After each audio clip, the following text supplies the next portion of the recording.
This video is for junior high history. We're looking at the highlights from pages 300 to 307.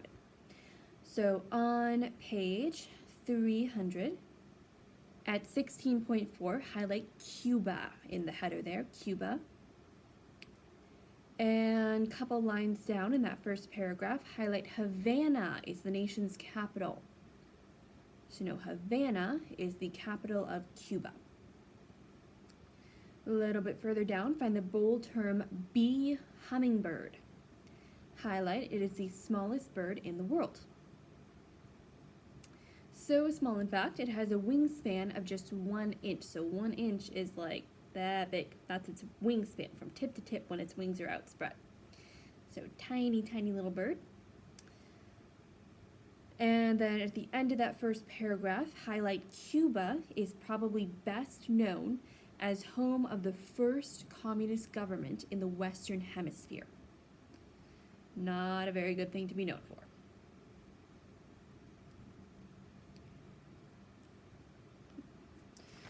Turning the page.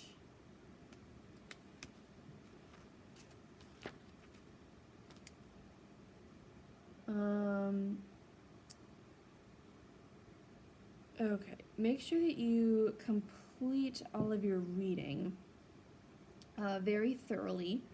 I've reminded you of this before, but make sure that you're not just grabbing the highlights and then not doing the reading, because a lot of this is very important. Check out on page 302, the living in confinement. To live under communism means zero freedom. We are guaranteed certain rights and freedoms under the Constitution and the Bill of Rights of our country. But under communism, there is no freedom of the press. There's no right to trial by jury. That's a big one. Trial by jury means that you're going to have a fair case. You're going to be assigned a lawyer, and you're going to have a panel of people who are going to look at the evidence and decide whether or not you are guilty. In most communist countries, if someone accuses you of doing something, it means that you did it. You might be tortured to find out, to get a confession, which most people under torture, it's not much fun.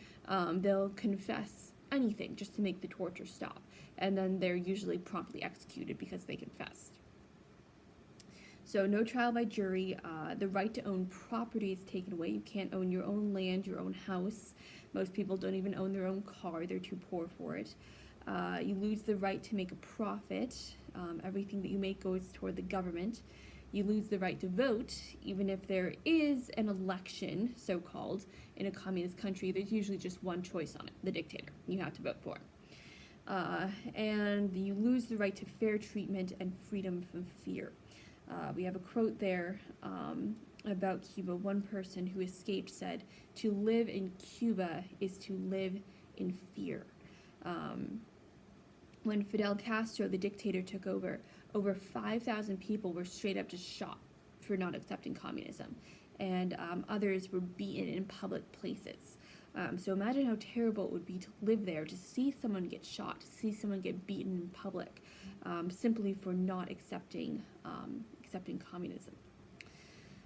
So you can see our little blurb about Huber Matos there on page 303. And he was one of Cuba's top military commanders, but he stood up to Fidel Castro, and he told him, "Now you have become a tyrant, and the people have no chance for justice." Castro was enraged that anyone would confront him like this, so he sent him to prison, but he was afraid to kill him for a long time. He wasn't allowed any visitors. He wasn't allowed to get any mail. His wife eventually fled to America with their children. His son, sadly, was murdered by Castro's agents. He was in prison for a total of about 20 years, and in that whole time, he could have gone free at any moment by simply stating that he had been wrong and that communism and Castro were good for the Cuban people. And he refused to tell that lie. He refused to take it back, even though he could have escaped what he was going through. His wife worked by telling people all around the world what Cuban prisoners were suffering. And Castro, finally fearing that he would be exposed for what he really was, decided to let Matos go. So Matos was beaten one last time and then released in 1979. And then he was set free in Costa Rica with his wife, and reunited with his wife and his 4 children. And he got to meet 10 grandchildren that he'd never met before. So he was truly a Cuban hero, and he worked for the good of his people. And he lived all the way up until February of 2014. So he was able to enjoy freedom and life with his family. Turn to page 304. On the first column, find the bold term rationed. Highlight with this a fixed daily allowance of food. So they had so little food, and they lost so much farmland when the communist government took it over, and without the incentive of the personal profit, people just didn't work, and the farmers weren't producing as much as they were when they were free. So the government they set up rationing, and each person was only allowed this certain amount of food per day. You could not eat any more than that. And really what it was essentially, it was a starvation diet. It's just enough to keep you alive day to day, but over time you're going to eventually die of malnourishment and not having what you need. So people would have to stand in long lines at grocery stores where the shelves were pretty much empty. Children over 7 were not allowed to drink any milk, and there was often not even milk for the babies. To keep from starving, people had to buy food from the black market, and that's an illegal underground system. So not literally underground, it's more figuratively, as in it's hidden, and they try to keep it from being known to the government. So you can see the picture there of Cubans lined up for bread in front of a bakery in Old Havana. So they had to wait in line for everything. Now, some of this might sound a little bit familiar now. We have to wait in line at grocery stores and different places to make sure that there's not too many people in it with all the restrictions for the quarantines. But these people, we're very fortunate that when we get inside the store, we can usually find what we're looking for.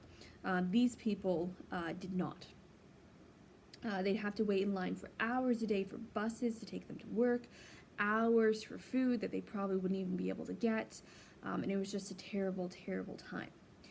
You can see the picture on page 305 of those desperate Cubans on a homemade raft, and the people would do this, and they would have these rafts that they would put together of just junk wood and different things, trying to escape to America.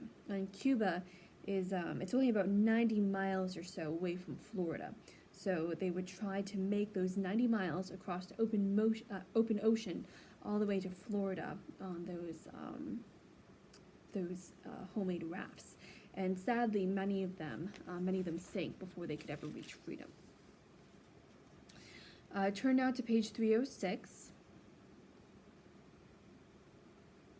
And check out this study here of the contrast between free and communist countries. And you're going to want to know these contrasts. To highlight each of the things underneath the communist countries. Highlight communist countries, highlight the communists say that there is no God. Highlight communists control all newspapers, televisions, and radios in the countries they rule.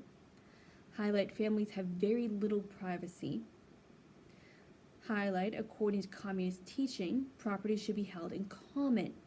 That's why we have the term a communist, everything in common, and there should be no private property. Highlight, people must get permission from the Communist Party to move from one place to another. You can't even move houses without permission from the party. Highlight, the benefit of the state is more important than the fair treatment of individuals. They teach, in fact, that the individual does not matter. Individual lives don't matter. The only thing that matters is the government and the good of the whole.